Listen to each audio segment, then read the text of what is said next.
Amazing.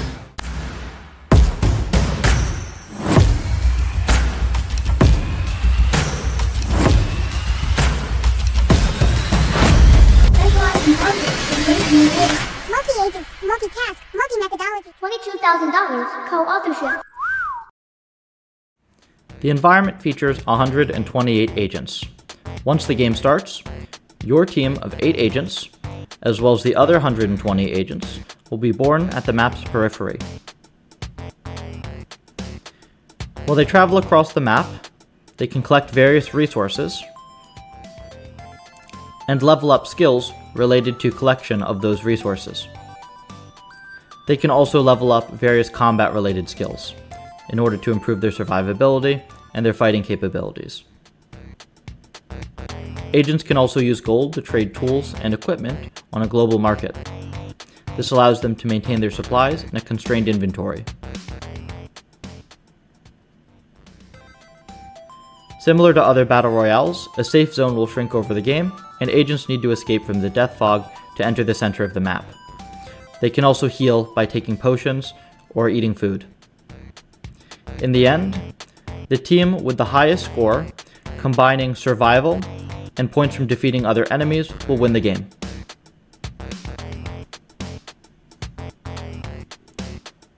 The Neural MMO challenge contains player versus environment and player versus player tracks, sharing a $22,000 cash pool. The top participants will also co-author the final summary report. The PvE track contains 2 stages of varying difficulties, in which your agents will fight against the built-in AIs in each stage. The player versus player track is much more uncertain, because in each tournament, agents from different participants will fight against each other.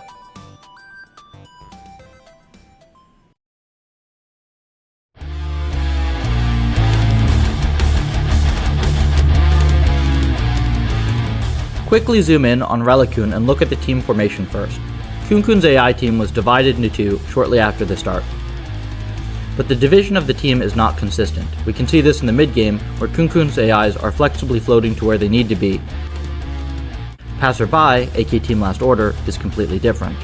Last Order forms teams and advances in only one group. Freezing at the 300th frame to compare, you can see that when Last Order's pawn line approaches the center of the map, Relicoon's team is still hovering near the outer edge. The difference in progress can also be explained from the reward design submitted by the 2 teams. Although both Relicoon and Last Order set punishment for teammates' deaths, when it comes to defeating hostiles, Last Order uses a small positive reward, whereas Relicoon uses a negative reward to hamper. This leads to a center-prone versus periphery-prone strategy. Team Double Z also takes a team split strategy at first glance. However, compared to the Relicoon team, Zhang maintains a tighter formation. When one player is placed alone, he will find the nearest teammate as soon as possible in order to recover the formation. This is also corroborated by the strategy report submitted by Zhang. AI Ant and Listen to the Wife seem like stragglers, wandering around on their own. They're not obviously splitting or grouping. But also at the 300th step, you'll find that the 2 teams' internals, or their core, are pulls apart. Qingwenbot from AI Ant is bold and diligent, not afraid of getting close to the hostiles, whereas Listen to the Wife's Huihui43 is keeping a low profile, hovering in front of the death fog, refusing to get close to the hostile NPCs. If classified on team formation and offensive momentum, the top 5 teams can be distributed as follows in the quadrant diagram. Alright, now let's take a closer look at the micro side of player strategies. One of the highlights of this year's competition is the death fog mechanism. There was no poison circle in the Ichikai challenge, and in that competition, teams could hide all around the map. The death fog is like driving sheep into a pen. Poisonous fog is behind them, there are NPCs in front, and enemies on all sides. The only way to survive is to fight to the end, creating a much more intense battle scene. Even so, strategy plays an important role. Let's zoom in on a close combat between Kunkun and Passerby in round 616.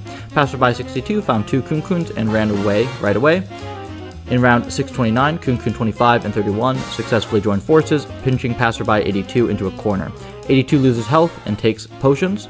On the other side, surrounded by Kunkuns, Passerby 82 is in a dilemma. When the time came to round 670, Passerby was dying to the poison fog, and Kunkun 31 simply runs away, leaving the points to his teammates, and 25 successfully gets the first kill. So it can be seen that the death fog plays an important strategic role, and using it to pinch enemies into a corner allows you to gain an advantage where there might not have been one before. Kunkun 31 has come to round 710 at this time, and Zhang 65 is facing off. Equipment levels of 65 and 31 are relatively the same, their damage is roughly matched. After 14 rounds, the battle situation is still intense, but reinforcements have appeared. Kunkun 25 and 28, who had just finished fighting, came to help. Although Zhang Zhan's random ID is smaller in this round, gives him movement priority, the 3 Kunkuns still successfully surround Zhang 65 from all sides with the help of obstacles in the field, which ends the conflict instantly. If the rescue above is just icing on the cake, the following team battle is a timely help indeed. Kunkun 122 strayed into the 3-person team of Passerby. All surviving teammates who were fighting against Qin Wen 15 came to help. With a 4-3 reversal, 2 passerbys were quickly annihilated, and 1 passerby took the opportunity to slip away. After a wave of fighting, the victorious 4 quickly joined Mori 89's pursuit and quickly settled this conflict as well. The hostile in the center of the battlefield can be seen as the big boss of NPCs. You'll have to cooperate in order to survive. Zhang knows this well. In round 478, Zhang 58 and 61 decisively enter the hostile's observation range at the same time. They attack it, and they rescue the pursued teammate, and they share the high-level equipment that they get from defeating this hostile. This year's competition encourages specialization to different professions. We updated the combat system for this competition such that melee defeats range, range defeats mage, and magic defeats melee. Some of the teams chose to specialize such that different agents will take on different combat roles, whereas other teams do not exhibit any obvious form of specialization among the individual agents. The equipment system is also a highlight of this competition. Loading and suitably using tools in the limited inventory space will greatly increase your chances of winning. Listen to the Whiteboard's team is restrained in its attack, but it's a master of the use of equipment. In round 101, when the passive NPC dies, Huawei 34 quickly switches weapons to tools in order to collect upgraded resources. Quickly switching to tools will allow you to get higher level equipment as soon as possible. This will improve your win rate against teams that do not make effective use of equipment. Due to the limitation of equipment and backpack space, players need to sell idle resources based on their current needs, hence comes the role of the market. AI Ant makes detailed planning in their transactions. AI team's Xinwen bot will only buy when the amount of ointment is lower than 2 or potion is lower than 1 in their inventory. The buying priority of armor is also higher than that of ammunition. It can ensure efficient attack as well as health restoration, while they're also storing some cash on hand in case of emergencies. The selling strategy is the opposite of buy it. Sufficient supplies will support survival, and the selling action is always executed one step after the buying action, ensuring that there is always space in the backpack to receive new equipment.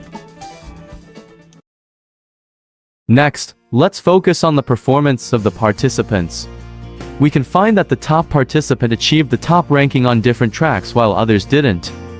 It means that our environment can accurately validate the robustness and generalization of an algorithm. And now, let's dig deeper into agents' behavioral preferences. Here is the distribution of items in the environment, which contains numerous durables and few consumables. Based on this, we could find that different items are of different importance for agents. Agents are more likely to own weapons and restoration potions to make sure they're pros of combat rather than sell them to the global market.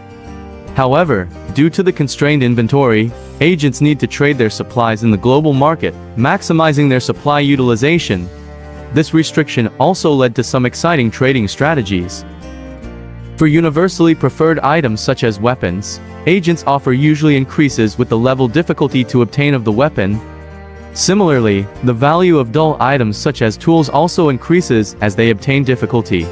But while agents realize the expectant price is too high to sell the top-level supplies, they may reduce the price for trading. It was exciting to find that the agent generates some human-like strategies in trading behavior.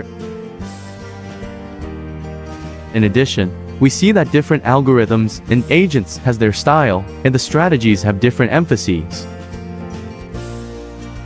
All in all, the profession, equipment, and trading mechanism make the environment more interesting and specialized for more promising research on market trading, class differentiation, and population cooperation. At last, come and join Neural MMO and explore your own agent and strategies.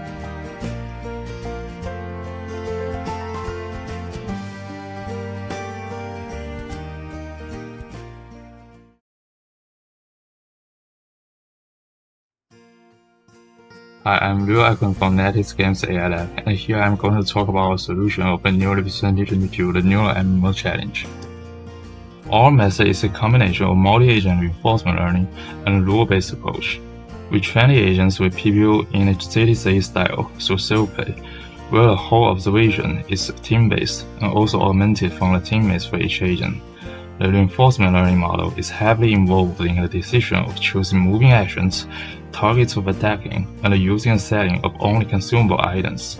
Some corner cases like forcing the agent not to work on the lava or always not attacking the neutral NPCs in our PvP version are controlled by action masks.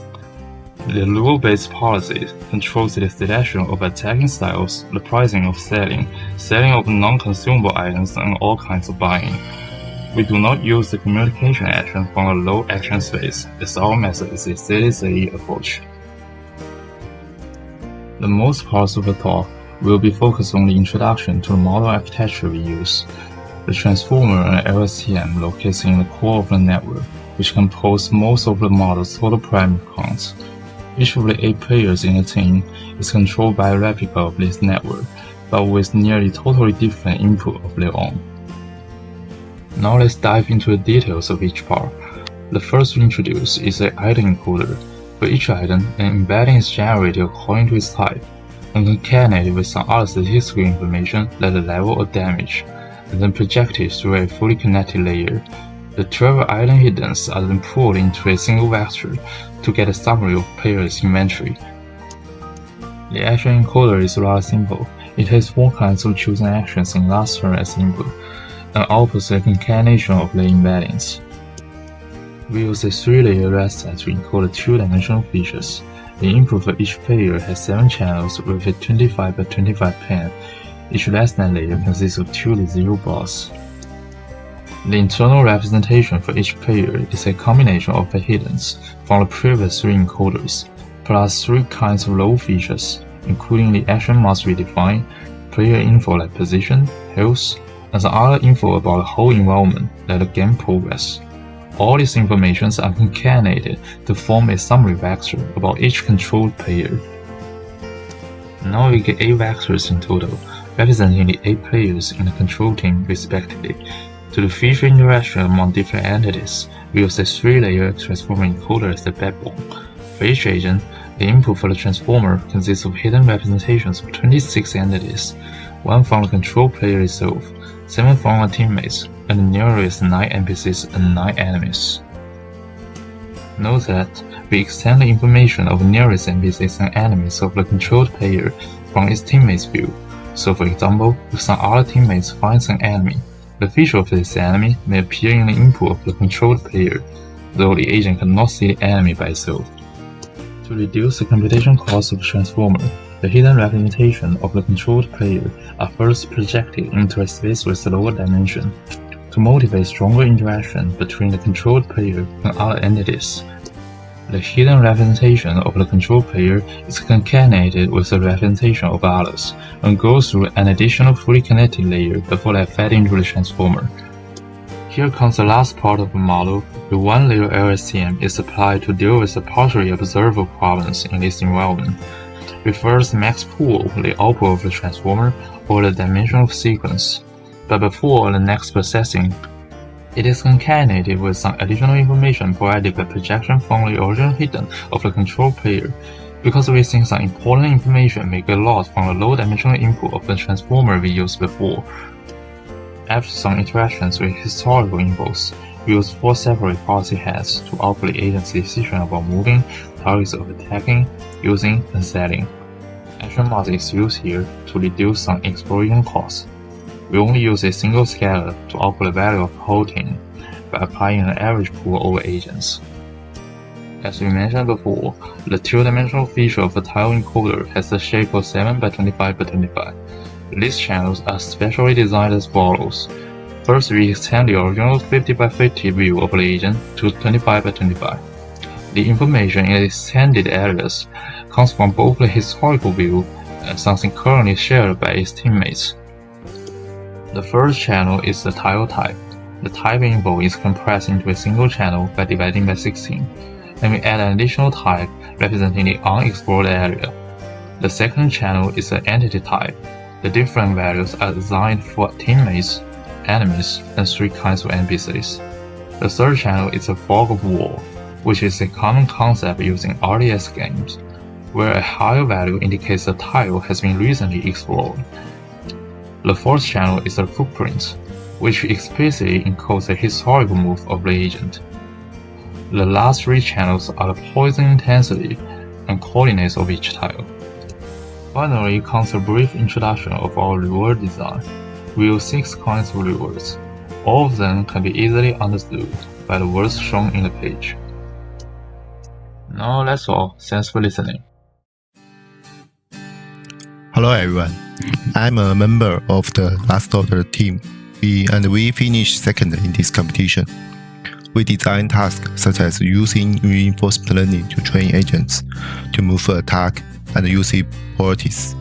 And we used the rule-based script to buy, sell, and using other item action.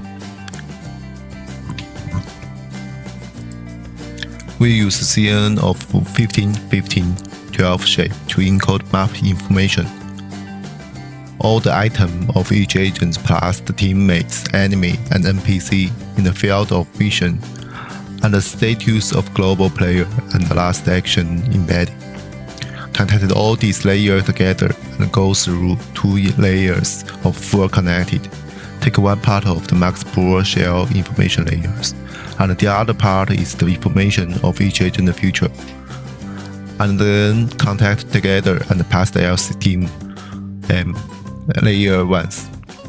The model finally output the action, and the rule-based action input to game. Here are some of our reward weights. Maybe someone will be interested. There's some work here that I think would get better result, but we don't have time to do it. Thank you. Hello, here's the technical sharing from Team WZ. As we can see from this framework, we proposed a rule-based policy to return actions based on the information observed. For the mapping information, we will calculate the step cost based on the resource allocation, along with agent's information to decide the target position need to go. Then we use A-star algorithm to find a path and decide the movements. Then for agent's information, if there's any enemies around, we will calculate the winning rate and decide if I need to evade or attack, and specify the attack target and choose the attack style based on the skill levels of both agents. For the item and market information, we need to compare items equipped with items carried to find out which one need to be used and sell useless items for goods. And if there's any better items in the market with a reasonable price, we will buy it. That's all. Thank you. Hello everyone, I'm so pleased to share you our team's solution for NeurIPS New MMO challenge. First, we adopt a combined framework of reinforcement learning and rules. We use quite a simple model only with CNN and MLP. It turns out that simple networks indeed work and greatly reduce the cost of training time. To correct defenses of moving towards water and food, we add rules to guide reinforcement learning in special cases.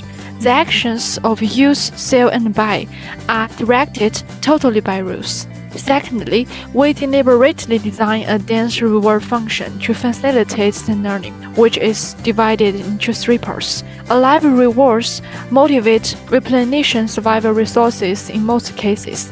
To increase defense scores, we can sell the negative reward when agents receive damage. This may make agents unconscious of escaping from the death fog, but a crucial negative reward for death cracks it.